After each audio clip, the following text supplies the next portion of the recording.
Queridos, uma boa noite a todos. Nós também devolvemos a Eurípides, a casa de Eurípides, esse carinho especial com que eu sou sempre recebido aqui. O Gilberto, tendo quebrado o protocolo, né? Ao invés do comentário, pediu o coral para cantar, atendeu ao meu anseio, à minha vontade, porque realmente ouvir esse coral é uma bênção, é uma bênção. Hoje foi um dia excepcional para mim. Eu estou no Rio desde a 1 da tarde, né? Tive um compromisso no centro da cidade e sabia que finalizando... Querido, por favor, desliga o celular. Não sou da casa, né? Então, por favor, desliga o celular. Porque o estacionamento está de um jeito que você para os carros no centro da cidade e, como é pertinho, você vai andando até o Flamengo para aproveitar a vaga, né? Porque se você tira do lugar, você não consegue o outro. Então você vai andando, chega até Botafogo, o carro está na cidade, e volta porque não acha outra vaga. Então, choveu, fui lá na Avenida da Paz, fui lá na Uruguaiana, o carro estava lá na Rua do Lavradio, e eu andei, choveu, 4h30, 5 da tarde, quem estava na cidade, choveu, e eu andando. Então, enfim, essa camisa aqui já molhou, já secou toda hoje. Imagina, e eu estou aqui fazendo a palestra. O mais difícil foi a vida com o cabelo, que molhou todo, esse cabelo todo, secar esse cabelo sem toalha, uma toalha felpuda, que é o que eu tenho de usar, ou então um secador potente. Então, deu tempo de secar tudo. E aí eu cheguei cedo aqui, né, na quadra, fui ali no Amigão, conhece o Amigão? Olhei o comércio local, vi se tinha alguma coisa para comprar e tal, sereno, tranquilo, deixei todo mundo passar na minha frente, na estrada. Cheguei aqui mais cedo e ouvi um piano lindo, né? O rapaz parece que foi um espírito materializado, porque ninguém sabe o nome dele, esse rapaz já foi embora, mas eu ouvi um piano hoje aqui, um piano muito bonito. E aí pedi o rapaz uma salinha para me recuperar, porque depois desse vendaval, andar para lá e para cá para fazer uma palestra, eu precisava parar um pouquinho, né? E aí ouvindo o piano, mas aí eu ouvi o piano parou e o coral começou. Eu disse, opa, agora, hoje eu vou aproveitar, cheguei cedo, vou aproveitar o coral, vou ouvir até as 8, era 20, mais ou menos para as 8, vou aproveitar e ouvir até as 8. E com a minha surpresa, não, 15 para as 8 começa a preparação, e aí o Gilberto disse, não, vem aqui para ver, senão eu vou ficar daqui para ouvir o coral. Eu disse, mas não vai ter mais coral, já começou lá. E aí foi quando ele concordou e essas músicas, né, essa alegria, ele falou 20, eu acho quase 30 anos que eu venho a essa casa, né? Eu me senti tão próximo, cheguei cedo, estava brincando com as meninas, chegou um casal, e eu sempre chega, seja bem-vindo, então, eu já estava fazendo a vez da casa, venha, seja bem-vindo à casa de Eurípides, né? Enfim. Então, eu já brinquei aqui com o Gilson, olha, eu não bebi não, eu estou cheio de sede, imagina depois dessa correria toda, e eu estou falando isso tudo para pensar no que eu vou falar ainda. Estou pensando, é maracutaia minha, estou pensando aqui, como é que eu vou começar? Eu tenho dois caminhos. Estou enrolando. Falo, isso é prova que eu sou da casa mesmo. Esse tem cabimento de dizer que o orador está enrolando a gente. Eu vou orar para você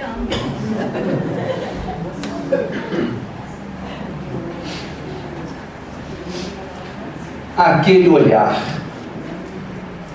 Levi não podia esquecer. O que foi ele fazer naquela manhã, na aduaneira, na sede de cobrança de impostos? Ele estava na sua sala e viu que um barco vinha do mar em direção à praia, e mesmo lá de longe Levi conseguiu identificar as pessoas que estavam no barco. Era em torno de umas 5 ou 6 pessoas. reconheceu Tiago e João, que eram filhos de Zebedeu, conhecido dele. Os outros tinham ares de gente de Betsaida, exceto um homem, de longos cabelos e de túnica de linho branco. Conquanto não apresentasse aspecto de rico, esse homem denotava ter uma superioridade, um jeito de homem de grande saber. Mas perto agora da praia, Levi o olha de longe, como fazem os habitantes das pequenas cidades. Quando aparece alguém estranho, nós queremos saber de onde veio, o que veio fazer ali, qual é a procedência. É assim que Levi contempla Jesus. E o grupo, ao sair da praia, passa pela aduaneira, e Jesus, bem próximo a Levi, crava o seu olhar dentro do olho do cobrador de impostos. No dia seguinte, eis que Levi comparece novamente à alfândega. Toma os livros de anotação, toma os pergaminhos para fazer os controles. Mas, meus queridos, faz isso de uma maneira muito maquinal, muito mecanicamente, porque ele não está concentrado no que está fazendo. Ele começa e para, não dá sequência, porque a sua mente está presa naquele olhar do dia anterior. Bagunça os papéis, mas está alterado porque alguma coisa aconteceu dentro dele a partir daquele olhar diferente. E eis que, passados alguns instantes, Levi se surpreende, porque, emoldurado pelos batentes da porta, ali está aquele homem, aquele vulto, está Jesus de Nazaré na porta da alfândega. Levi não acredita, esfrega os olhos, porque não é possível estar vendo aquele quadro. Atrás de Jesus, o azul do céu e o azul do lago de Nazaré. Jesus se movimenta um pouco, vai um pouco à frente, olha para Levi e, numa voz cheia de bondade, diz assim: Levi, filho de Alfeu, segue-me. E Levi, levantando-se, o seguiu. Essa é uma descrição minuciosa que Jesus fez a um colaborador seu, talvez a mais minuciosa, levando-nos a conjecturar de que Jesus sondava as pessoas por dentro, e mesmo que elas não desconfiassem, mesmo que elas não soubessem, ele as conhecia, e no momento aprazado, no momento certo, ele chamava, e a pessoa não tinha mais para onde ir, não podia fazer mais nada senão seguiu. Vejam, queridos, que nós estamos aqui nos referindo a um cobrador de impostos, a um publicano. E para aqueles que esqueceram, não sabem o que significava um publicano à época de Jesus, basta dizer-lhes que essa entidade, que essa profissão, foi uma decorrência da invasão romana sobre os muros de Jerusalém, isso em 63 a.C., desde que estabeleceu-se as insígnias romanas entre os muros de Jerusalém. O povo judeu, começou a ter novas obrigações, receber novas ordens. Entre várias e várias ordenações, estava aquela de contribuir com um imposto bom, considerável, para enriquecer mais ainda o Império Romano. De modo que Roma, precisando cobrar os impostos, não sabia quais eram as atividades mais rendosas dos judeus. Quanto que eles cobravam? Qual era a margem de lucro? Sequer conheciam o idioma. Qual a melhor maneira de fazer o negócio, então? Contratar um judeu como empregado e pagar-lhe muito bem, para que ele pudesse ser um eficiente cobrador de impostos. E quando o judeu aceitava esse encargo, ele sabia que a sua vida ia melhorar, que as suas condições financeiras iam melhorar significativamente. Mas ele também sabia que pagaria um preço muito alto. Porque o publicano, enquanto estava em casa com a família, com os filhos, numa vida de bonança, de facilidades, do conforto que o dinheiro pode dar, tudo estava muito bem. Mas bastava que ele fosse às ruas, bastava que ele saísse pela rua, para que ele não pudesse mais andar de cabeça erguida. Ele não conseguia mais andar com o corpo ereto. Ele, de maneira geral, na expectativa de se encontrar com alguém, ele já andava com a cabeça baixa, porque tinha vergonha de ter enriquecido por estar cobrando impostos dos seus próprios conterrâneos, dos seus próprios irmãos de raça. A família se dividia, queridos. Aqueles da família que valorizavam as benesses que advêm quando nós temos alguém rico na família, já dizia uma amiga minha, Eduardo, o melhor do que ser rico é ter amigo rico. Porque o rico ele tem de cuidar para manter a riqueza, então ele tem de tomar conta dos negócios. Mas o amigo rico, aquele que só vai usufruir. E o problema é do outro manter aquilo tudo. Então os familiares que se locupletavam com a riqueza do publicano, eles iam aos eventos, às festas de casa, e não se importavam, esqueciam a origem daquele dinheiro. Mas existiam judeus ortodoxos, esses não toleravam familiares, e portanto a família era dividida. Eventos tais, se a reunião fosse na casa dele, do publicano, não iriam.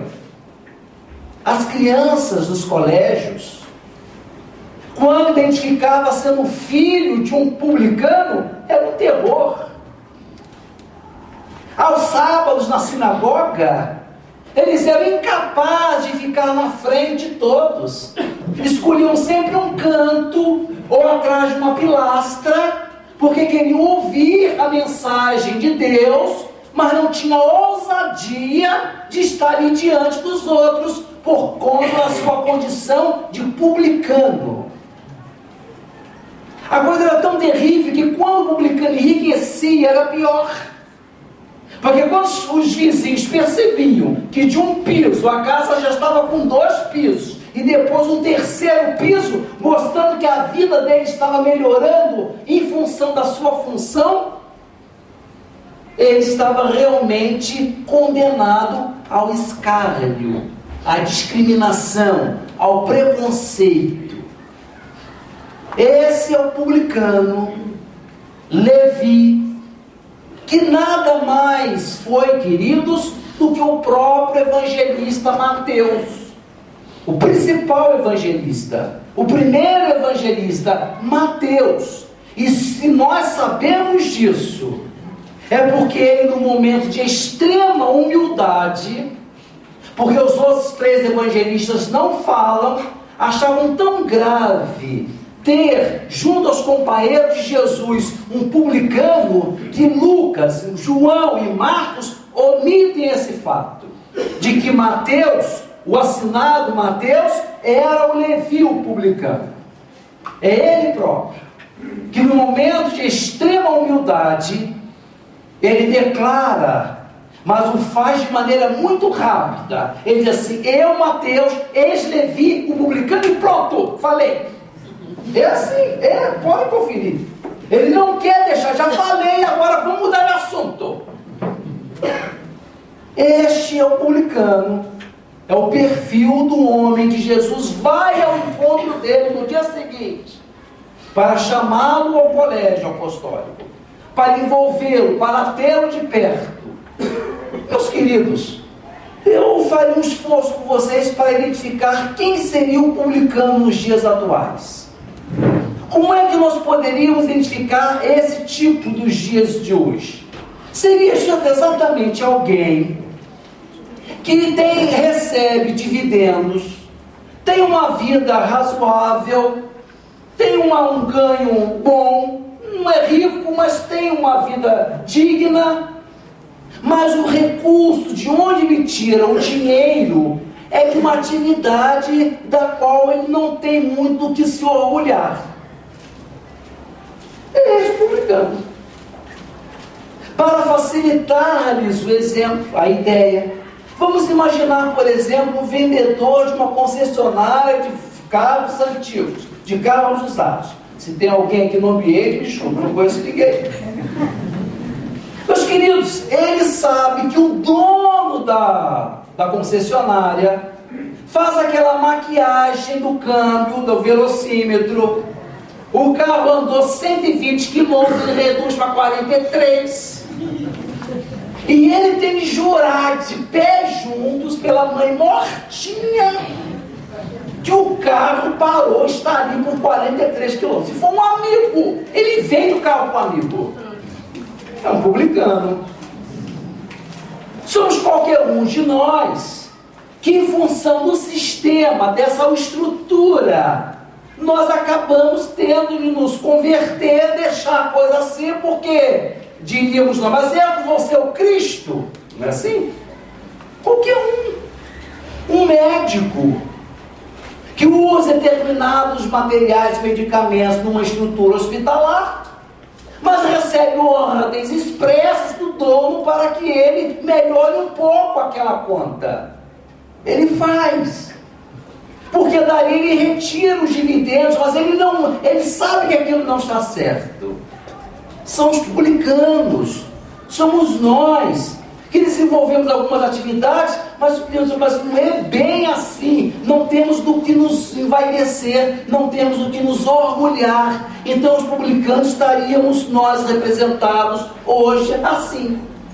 E estávamos nós, naquela época, com Jesus. Vários, queridos. Várias foram as pessoas de diferentes condições morais, de diferentes padrões emocionais, que foram chamados à convivência de Jesus. E Jesus conhecia-os na profundeza, sabia bem quem eles eram, e mesmo assim foi ao encontro dele. De modo que nós podemos aqui imaginar as nossas representações junto a Jesus.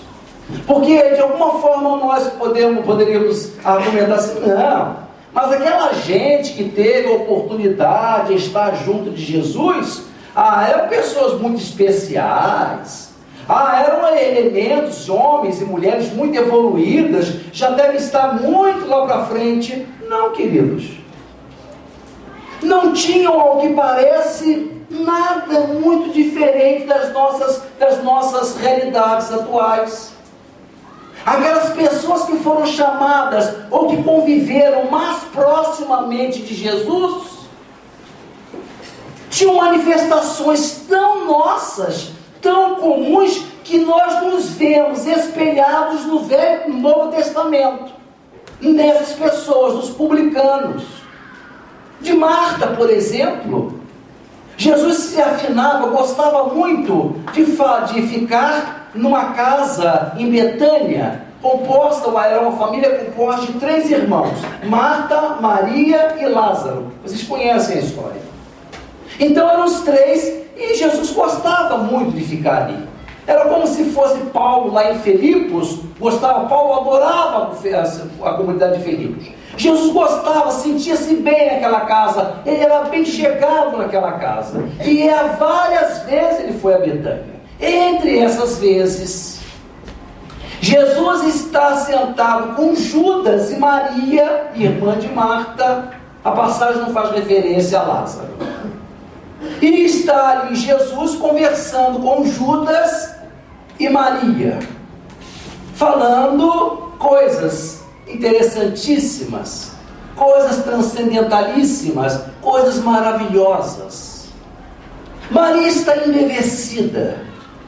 Se pudéssemos imaginar, viríamos Maria com a mão no queixo e a outra no ombro, olhando Jesus e dizendo: fala, Senhor, fala mais. Era um momento de glória, era um momento de aprendizado. Mas a sua irmã Marta estava incumbida de providenciar a ceia, o jantar. Porque de blá, blá, blá, blá, blá, blá, blá, daqui a pouco vão ter fome. E se ninguém tomar providência, vão comer o quê? Marta estava cuidando exatamente disso. Não podia se dar o luxo de ficar junto à irmã ouvindo Jesus. A maneira como a narrativa evangélica fala, nós temos a impressão de que era um ambiente meio conjunto, porque Jesus vira-se para Marta, ela vira-se para Jesus. Então não eram compartimentos estanques, era um local onde havia uma intercomunicação de Marta, o que estava fazendo, e lá no outro ambiente Maria, Judas e Jesus. De modo que o ambiente assim, os 2 encantados com Jesus falando, e Marta dando duro lá na cozinha. Vapor quente no rosto, fazendo, aprontando, querendo cozinhar e fazendo, agindo mais gente em casa, essas coisas que a gente sabe. E ela estava inconformada, porque ela também queria lá ouvir Jesus, mas se ela não fizesse, iam comer o quê? Ela não conversava. Eu imagino o Marta deixando cair assim uma escumadeira no chão, mais pesada, para pegar, para ver se alguém prestou atenção, batia o forno com um pouco mais de força. Essas providências que a gente toma, para chamar a atenção de alguém, a gente bate assim, para ver se a pessoa se atina. Mas Maria, diríamos nós, não estava nem aí. Maria estava encantada e feliz, e Deus: fala, Senhor, fala. E Marta lá já estava agoniada, ela não aguentou. Já que ela não tomou, já que ela não acordou, já que ela não tomou o simancol, ela grita lá e diz: Senhor! Marta, Senhor! O texto é esse, eu estou dando um colorido meu, entendeu? Mas é mais ou menos o texto é esse. Senhor, manda que Maria venha aqui me ajudar. Tá bom, isso. Ela, como que eu complementaria? Não está lá. Ela está indo bem bom, né? E o sentido é esse: Senhor, manda que Maria venha cá me ajudar, porque se eu não fizer as coisas, vocês não vão ter o que comer. A Márcia devia estar por último, né? Meus queridos, Jesus deu a entender de que para ele pouco importava comer ou não, porque ele vira-se para Marta e diz assim: Marta, Marta, eu tenho de dizer que Maria ficou com a melhor parte. Então, ao que parece, não precisava daquela confusão toda.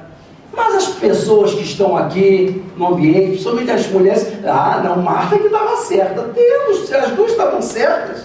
Sabe lá quem estava mais certa? Mas o que eu quero dizer é que são providências nossas, são reações muito nossas, somos nós representados lá no colégio apostólico.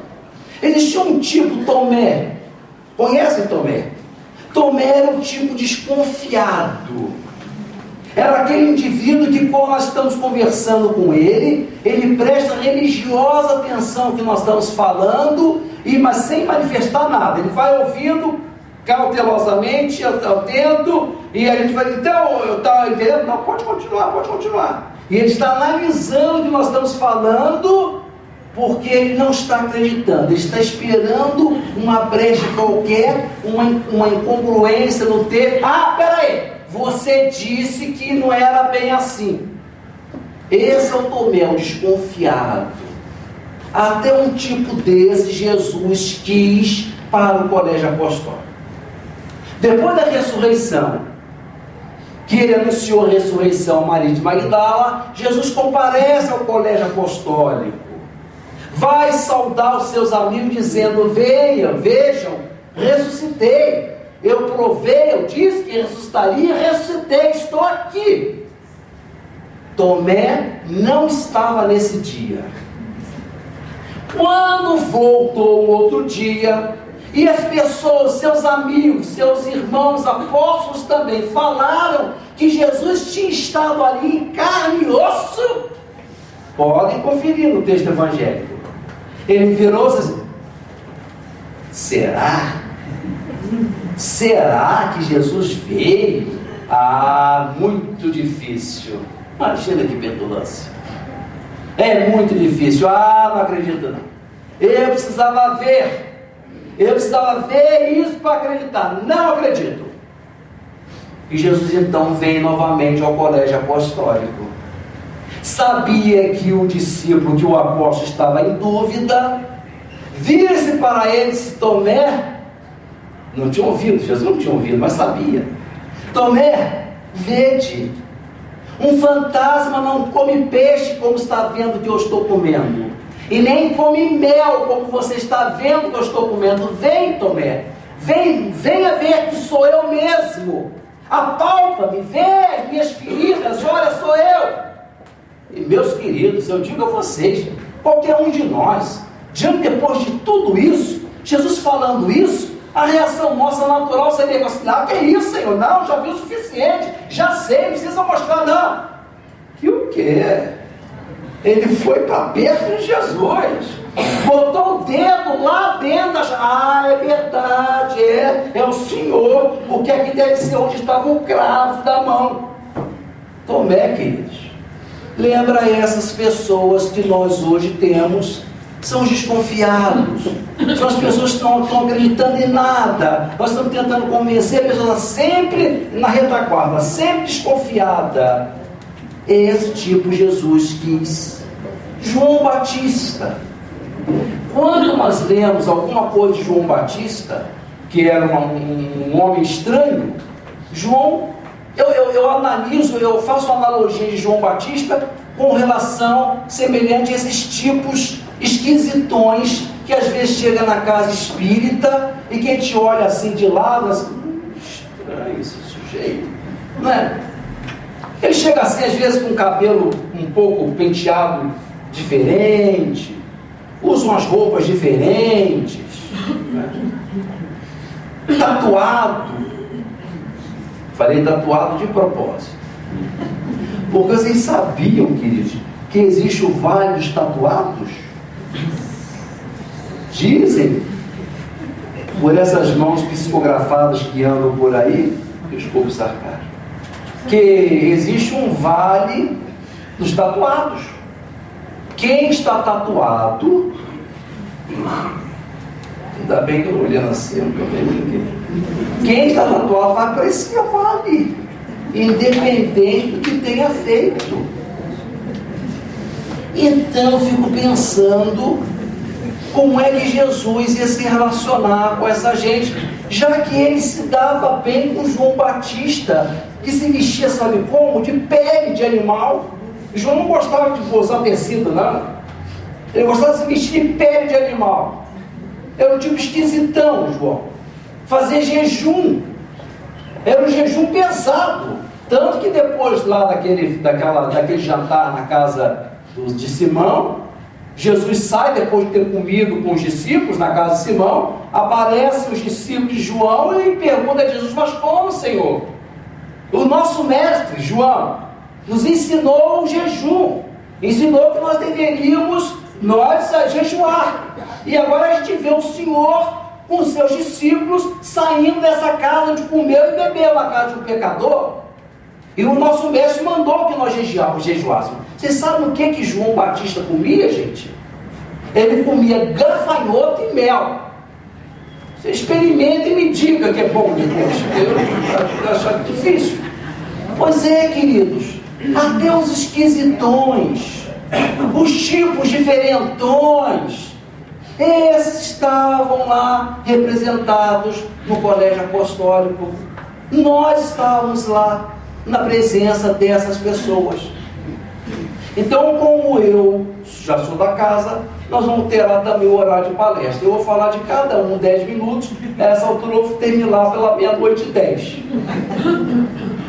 Me lembro aqui da mulher samaritana, daquela bela passagem em que Jesus, depois da condenação de João, que seria condenado, seria decapitado, Jesus percebe que o clima na Judéia está muito pesado. Ele decide ir para a Galileia. Ele dispunha até de um outro caminho, mas decidiu cortar longitudinalmente o país e passar pela área, pela região onde moravam os samaritanos. A questão da diferença entre os samaritanos e os judeus é muito confusa, queridos. Vários historiadores se confundem e a razão é muito estranha. Os samaritanos chegaram à Palestina no século VIII pelos assírios. Eles eram oriundos de uma tribo nômade, uma tribo asiática, e chegaram à Palestina mais ou menos no século VIII a.C. E eles diziam que eles eram os verdadeiros representantes dos judeus. Eles eram os verdadeiros continuadores de Jeová. Ao passo que os judeus não diziam que eram eles. Além disso, havia interpretações variadas. Os samaritanos eles eram mais rígidos nas interpretações das passagens, enquanto que os judeus um pouco mais suaves. Por isso e por uma série de outras razões, é de que esses dois povos não se topavam, se odiavam. Para lhes dar uma ideia, se um samaritano fosse a Jerusalém e um judeu passando pela calçada visse que a sombra do samaritano poderia encostar na sombra dele, ele se afastava o suficiente para que esse contato de sombras não se desse. Ele tinha ódio dos samaritanos e os samaritanos dos judeus. Pois Jesus decide passar por essa região. Ele entra num vale.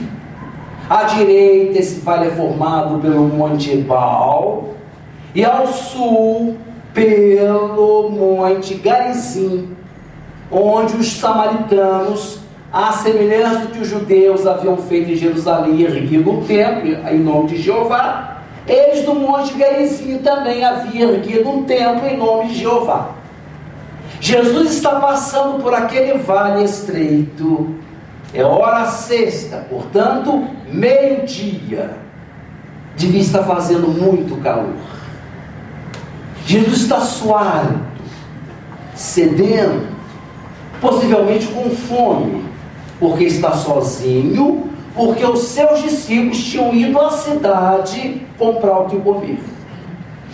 Ele está sentado próximo a uma fonte, ali descansando pela volta do meio-dia. E então vem da cidade de Sicar uma mulher samaritana.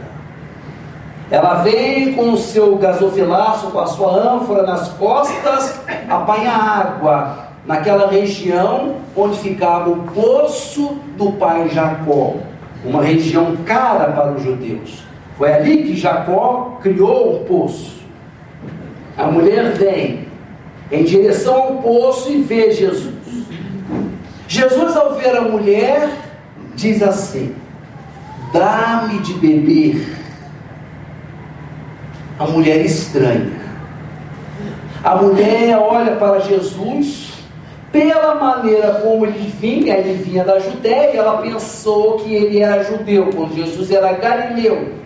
E ela então imaginou que ele fosse um sequaz, representante judeu. E ela então atira para Jesus uma frase de humilhação. Ela responde para Jesus nesses termos: mas como pode um judeu, um homem judeu, pedir um favor a mim, eu que sou mulher samaritana? Ela queria dizer, acentuar a humilhação de Jesus, porque aí é homem e judeu, porque estava numa condição desfavorecida, estava agora pedindo arrego, pedindo um favor a uma mulher samaritana. Então, cheia de arrogância, ela queria colocar, acentuar, mostrar a Jesus a relação, o processo às avessas. Que vexame, que avexamento do homem judeu pedir água, um favor à mulher samaritana. Então Jesus vira-se para ela e diz assim: se conhecesses os dons de Deus, e aquele que te diz, dá-me de beber, pediria a ele a água viva, e essa lhe seria dada. Era a águia, que a semelhança do que havia feito com Nicodemos, estava tentando levantar aquele pintinho para as alturas espirituais. A mulher ouve aquilo, percebe que naquelas palavras tem um sentido que ela não conseguiu entender bem, tanto que ela responde de uma maneira muito humana, muito mundana, uma interpretação totalmente óbvia. Mas agora é um tratamento com certa deferência, porque ela diz assim: mas Senhor, um pouco diferente. Percebe que aquelas palavras têm um sentido estranho, misterioso, que ela não conseguiu entender. Mas Senhor, eu não vejo nenhum instrumento, nada com que o Senhor possa apanhar água. E esse poço tem água funda. O Senhor não tem nada com que apanhar água nesse poço de águas fundas. E ainda faz uma digressão histórica. Esse poço, que foi fundado pelo nosso pai Jacó, que dele bebeu e deu de beber ao gado e aos filhos, e agora serve para nós todos. O pintinho estava se esgarafutando ali no seu lixinho, não queria subir às alturas espirituais. Então a águia toma de novo pelo pinto, leva para cima e diz assim: aquele que beber desta água aí terá sede novamente, mas aquele que beber da água que eu lhe der, se fará nele uma fonte que jorre para a vida eterna, e nunca mais terá sede. O pintinho era renitente. Ele queria estar ali esgaravatando o seu lixinho, não queria subir. E responde de uma maneira muito mundana: então, Senhor, me dá logo essa água, porque se eu tiver ela, não vou precisar vir aqui todo dia apanhar água. Difícil, hein? Jesus tinha de lançar, Jesus teria de dar um sinal. É importante mostrar àquela pessoa, aquela samaritana, o que ele estava falando, com quem ela estava, o que ele estava querendo ensiná-la. Ela não conseguia entender. Ele tinha de dar um sinal. Semelhantemente ao que aconteceu com o Chico, logo no iniciozinho, ainda em Pedro Leopoldo. O Chico trabalhava numa quitanda do seu Felizardo, e um grupo de garotos, depois do futebol, foi lá tomar refrigerante. E ali o Chico estava com eles, os meninos perguntando a respeito dos fenômenos, das coisas, o Chico respondendo tudo com muito boa vontade, com muito carinho, dos espíritos, dos fenômenos, lendo algumas poesias. Mas havia um menino no grupo que percebia que ele não estava nada afim daquilo tudo, e estava tendo uma posição muito contrária, muito avessa. Então as coisas que o Chico falava, ele resmungava, ficava de cabeça baixa, como queria dizer, não, eu não quero saber disso.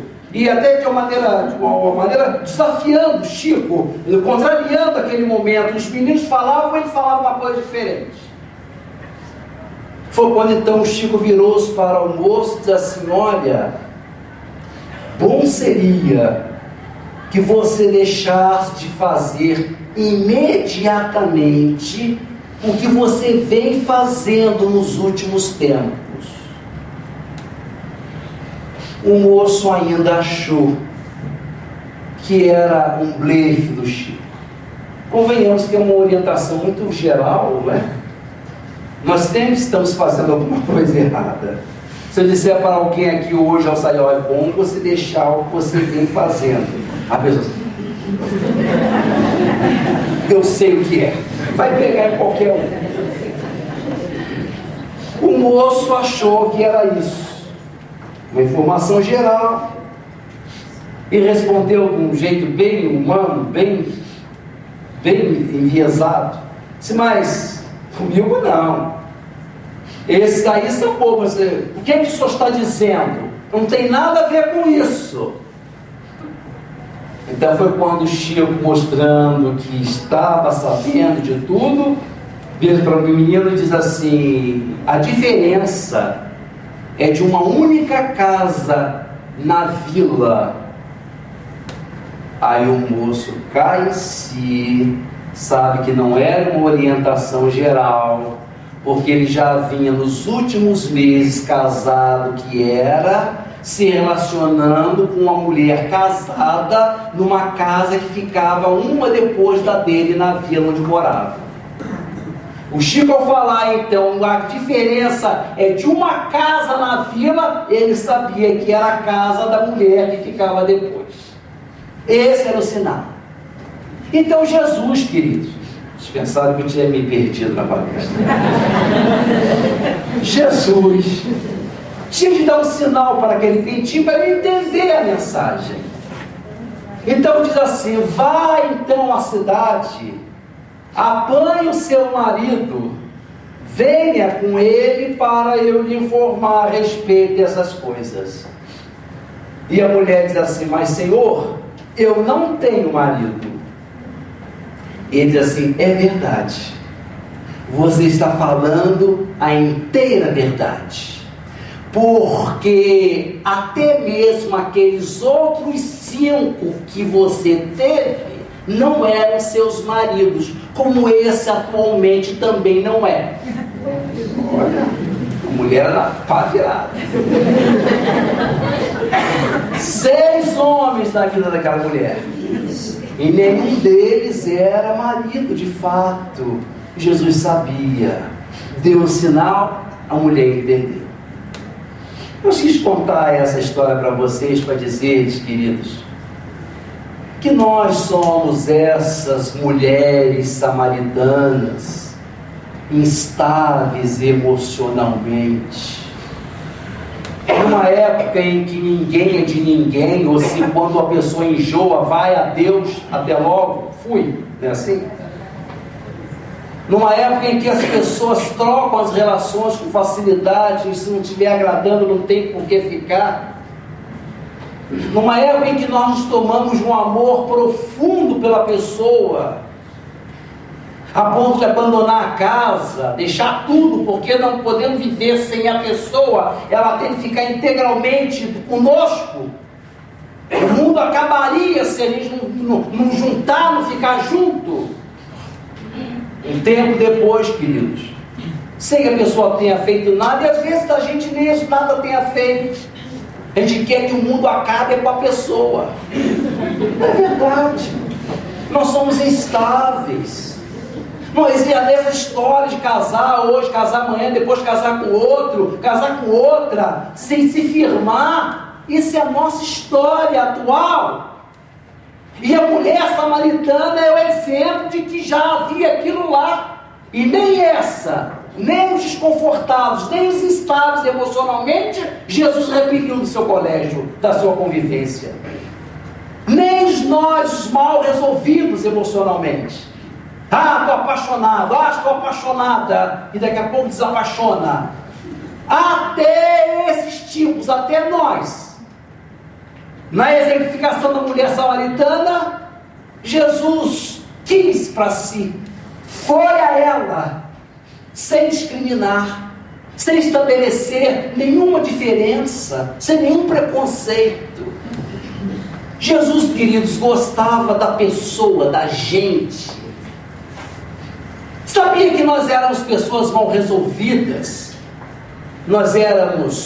Nós, pessoas publicanos, esquisitos, instáveis, mas ele estava interessado no coração humano, ele estava interessado na pessoa, independente dos seus desvios momentâneos. Essa é a maior demonstração de amor. Maria Madalena, que muita gente pensa que é aquela que ia ser apedrejada, outros dizem que era aquela que estava na casa do fariseu Simão. O texto bíblico não nos permite interpretá-la assim. O que o Evangelho nos diz é que Maria Madalena era possuída por 7 demônios, e Jesus expulsou os obsediados. Mesmo os obsediados, Jesus os recolheu, os trouxe para si.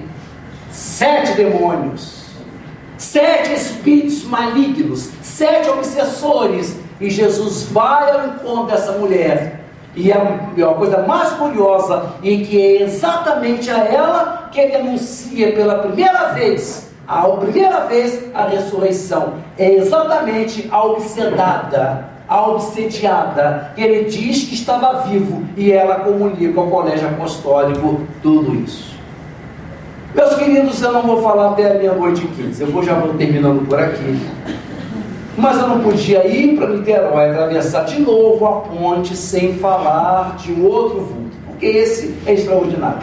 Já tive aqui a oportunidade, junto de vocês, falar dele, porque realmente é encantador. Se nós tivermos alguma dificuldade em nos vermos no colégio apostólico, basta que vocês leiam as passagens relacionadas entre Jesus e Pedro. Pedro somos nós, lá no colégio. Nós estamos lá, na pessoa de Pedro, junto de Jesus. Então, como eu seria? Como é que era? Como seria o meu comportamento? Veja como é que era Pedro. Eu já tive a oportunidade aqui de contar outras passagens, mas como toda semana tem gente nova, vale a pena contar de novo. Quem não conhece, quem conhece, finge que não conhece. Jesus está indo para Jerusalém, está indo pela última vez. Será a Páscoa, a última Páscoa.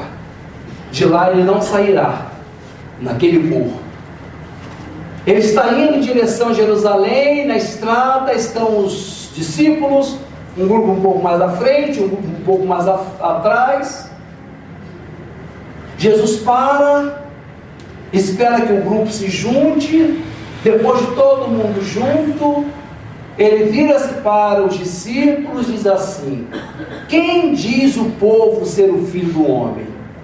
Noutros termos, o que é que as pessoas, porque os discípulos tinham mais contato com as pessoas, o que é que essas pessoas, o que eles falam a respeito de mim? O que vocês ouvem a respeito de mim? O que eles falam a respeito de mim?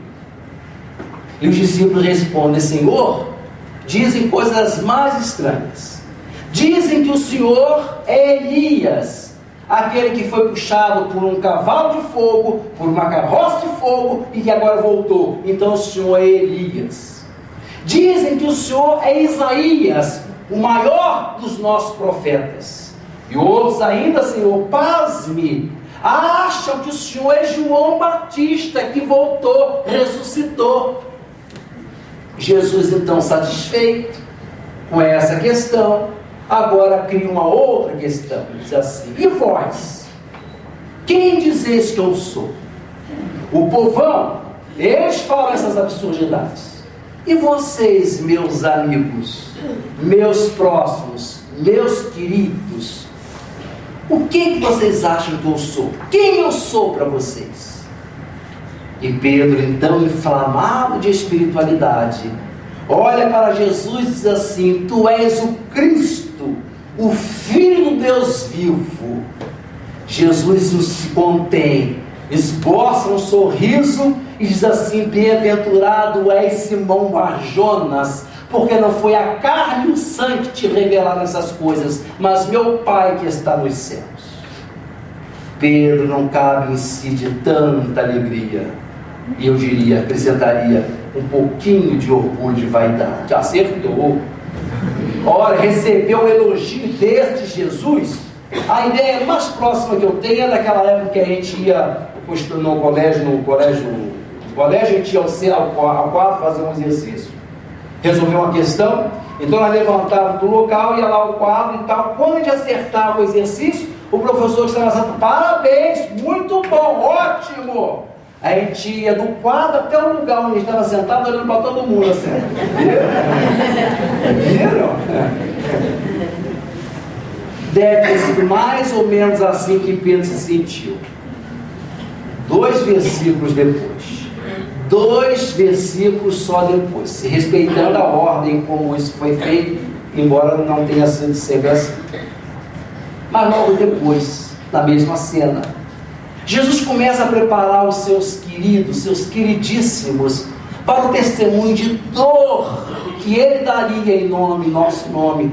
Jesus quer preparar os seus amados para os dias de Nizam, os dias de tormento, os dias de sofrimento que Ele adviria depois de uma semana estando em Jerusalém. Porque quando ele chega é o domingo de Páscoa, e logo depois, na mesma semana, começa aquela confusão que colimaria com a crucificação. E ele começa então a pintar com cores muito vivas os seus tormentos, os seus sofrimentos, o que aconteceria com ele, as sevícias, perseguições, os maus tratos. E Pedro, queridos, já se achando, como diríamos nós, olha, afinal de contas ele tinha recebido um elogio de Jesus, então ele já estava achando que ele estava acertando todas. Disse: não, então o senhor não pode ir para Jerusalém, pois nós não vamos deixar que o senhor vá, porque se é para o senhor sofrer assim, o senhor não vai a Jerusalém.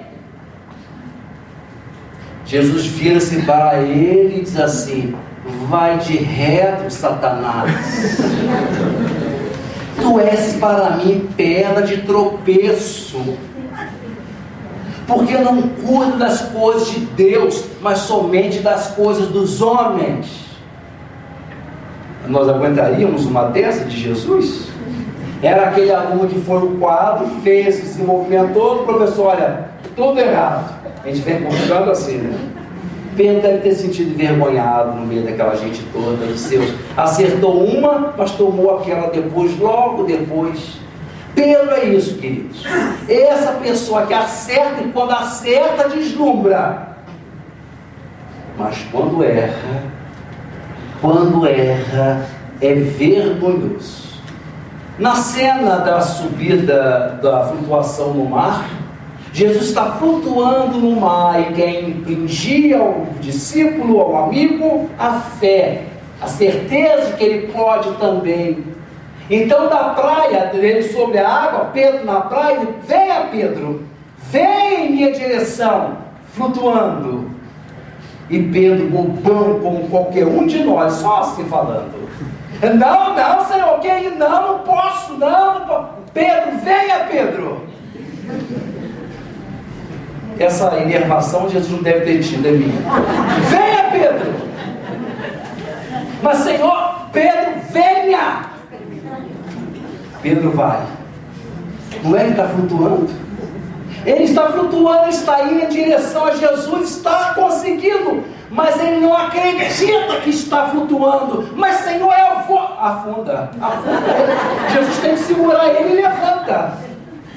Homem de pouca fé, até quando estarei convosco? No jantar, Pedro tem vários, queridos. Tem vários. Quem fala muito erra muito, né? No jantar, na última ceia, possivelmente na quinta-feira, Eles não sabiam que era a última ceia. Jesus está se despedindo deles. Nunca mais ceará com eles. Eles não sabem. Mas Jesus começa a dar instruções e a falar. E eles começam a entender que a hora é grave. Que o momento será de testemunho. Será um momento de grandeza espiritual. Jesus está falando e lava os pés deles, beija-os. Jesus está preparando aquela gente para os sofrimentos que ele teria nas próximas horas. E Pedro, então, sentindo, querendo de alguma maneira ser cúmplice ou próximo de Jesus, lá naquela mesa, na ceia, na última ceia, lá no seu canto ele grita: Senhor, pois eu estou pronto para dar testemunho pelo Senhor. Eu estou pronto, Senhor. Ou seja, aconteça o que acontecer. Meus queridos, nessas passagens que a gente consegue ver o amor de Jesus por nós. Jesus conhecia tudo de nós e mesmo assim quis estar conosco. Ele vira-se para Pedro, sabendo que não era exatamente tudo aquilo. Assim, Pedro, assim, sabendo que ele estava exagerando. Não estava acreditando, ele queria muito, mas não era capaz. Jesus sabia disso. E de uma maneira assim jocosa, de uma maneira até irônica, ele disse: Pedro, antes que o galo cante 2 vezes, você há de me trair 3 vezes, Pedro. Jesus é preso. Depois do beijo de Judas, ele passa. E logo depois vem senhoras. Pedro está no canto, olhando tudo aquilo acontecer.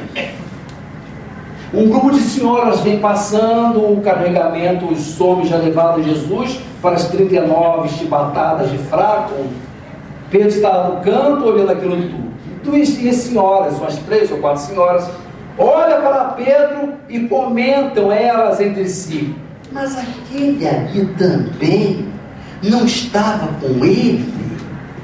Pedro ouve o diálogo das senhoras e lá de fora: não, deve estar havendo algum engano, não sou eu não. Vem a soldadesca, os soldados vão passando, Pedro está encostado à parte, os soldados passam e um deles disse: aquele ali não é também um seguidor dele? Você não é? Pedro então diz: não, eu não sou. Terceira vez, um outro grupo de soldados: você não é aquele em que as reuniões aconteciam, inclusive na casa da sua sogra? Não, absolutamente não. E o galo então canta 2 vezes. Dói. Jesus sabia que ele não seria capaz de sustentar suas palavras. Queria, mas não queria muito. Queria, mas não era forte o suficiente para sustentar. Covarde. Pedro que erra, Pedro que oscila, esse homem de pouca fé, esse homem covardão, queridos. Será este homem que Jesus vai chamá-lo e dizer assim: Pedro, você me ama? Senhor,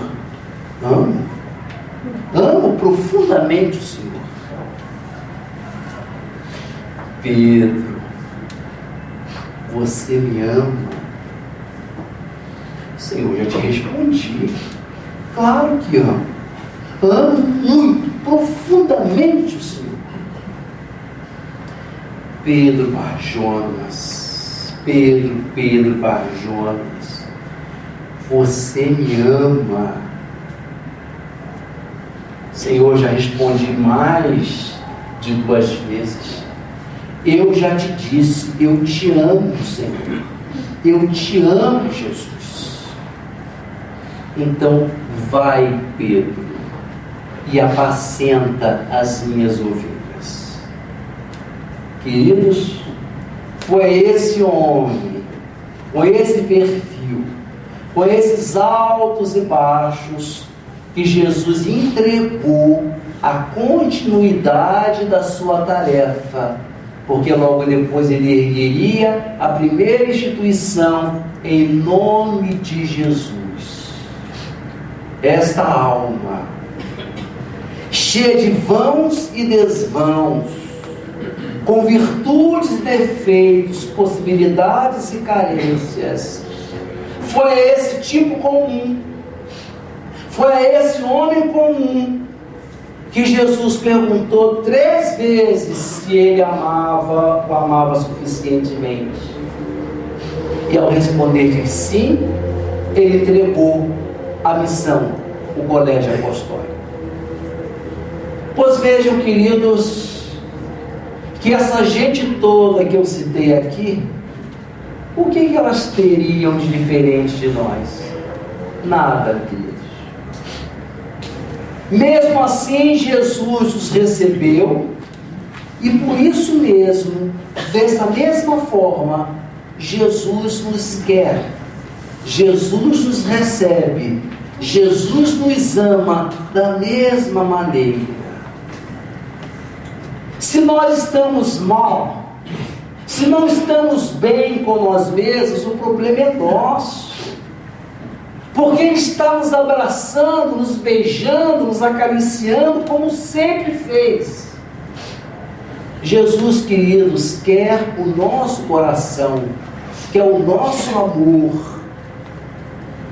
Mesmo que esse amor, por enquanto, não esteja fazendo bem a nós mesmos.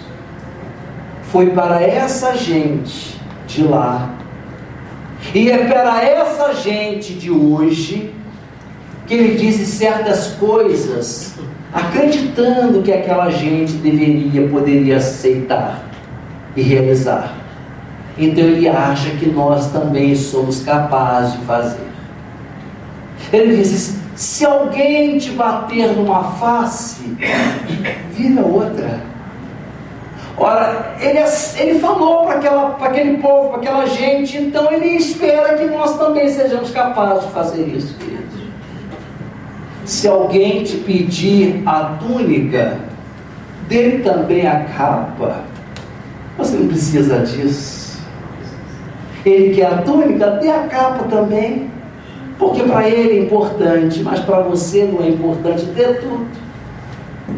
Se alguém te obrigar a caminhar uma milha, caminhe 2 com ele. Mostre que o seu valor, que o seu amor, que os seus desejos estão muito além e que você pode fazer o que eles quiserem, porque você está muito acima. Essa é a promessa de Jesus para conosco. É esse amor que Ele tem para conosco. E como no passado, como hoje, Ele diz aos nossos corações: vinde a mim. Vinde a mim, vós que andais cansados e sobrecarregados, porque eu vos aliviarei. Tomai sobre vós o meu jugo, e aprendei de mim, que sou manso e humilde de coração, e encontrareis descanso para as vossas almas tristes, porque suave é o meu jugo, e leve o meu fardo. Eu sou a luz do mundo, e quem me segue não anda nas trevas, pelo contrário, possui a luz da vida. Deixo-vos a paz. A minha paz vos dou. Não vou lá dou como o mundo a dá. No mundo passais por aflições, mas tudo vos tenho dito para que tenhais paz em mim. Não se turbe o vosso coração. No mundo passais por aflições, mas tende bom ânimo, confia em mim. Eu venci o mundo. Muita paz.